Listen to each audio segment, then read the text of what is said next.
കോളയാട് ഗ്രാമപഞ്ചായത്തിലെ മണ്ഡപം പുളിഞ്ചോട് റോഡ് നവീകരണത്തിന്റെ ഭാഗമായി ടാറിംഗ് ചെയ്യുമ്പോൾ റോഡിന്റെ പല ഭാഗങ്ങളിലായി കരാറുകാരൻ റോഡിൽ ചെറിയ കുഴികൾ തീർത്തിരുന്നു. ഈ കുഴിയിൽ കോൺക്രീറ്റും ചെയ്തിരുന്നു. ഈ കോൺക്രീറ്റ് ഇളകിയുണ്ടായ കുഴിയിൽ വീണാണ് കാർ നിയന്ത്രണം നഷ്ടപ്പെട്ട് താഴ്ചയിലേക്ക് മറിഞ്ഞ് അപകടമുണ്ടായത്. അപകടത്തിൽ കാർ യാത്രികൻ നിസാര പരിക്കുകളോടെ രക്ഷപ്പെട്ടു. ഇത്തരത്തിൽ അശാസ്ത്രീയമായി നിർമ്മിച്ച കുഴികൾ മതിയായ രീതിയിൽ അറ്റകുറ്റപ്രവൃത്തി നടത്താൻ ബന്ധപ്പെട്ട അധികാരികൾ തയ്യാറാകണമെന്ന് നാട്ടുകാർ പറഞ്ഞു.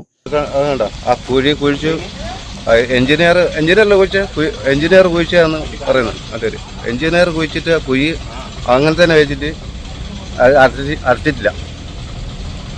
അതുകൊണ്ടാണ് ഈ അപകടം വരാൻ കാരണം.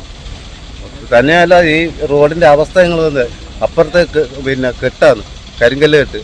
ആ കെട്ടിന് യാതൊരു ഉറപ്പുമില്ല, അതിനൊരു സേഫ്റ്റിയും ഇല്ല. ഇതിൽ ഒരുപാട് ബസ്സുകളും വണ്ടികളും ഓടുന്ന റോഡാണിത്. അപ്പൊ ഇതിനൊരു ശാശ്വത കല്യാണം അങ്ങോട്ട് മറിഞ്ഞിരിക്കുന്നത്, ഇത് അങ്ങോട്ട് മറിഞ്ഞിരിക്കാൻ ഒരു സേഫ്റ്റി ഇല്ല ഈ വസ്തു.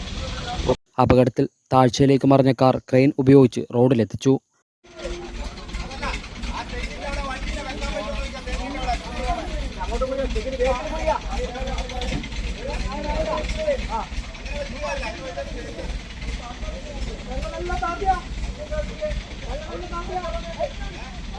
ഹൈവിഷൻ ന്യൂസ്, പേരാവൂർ.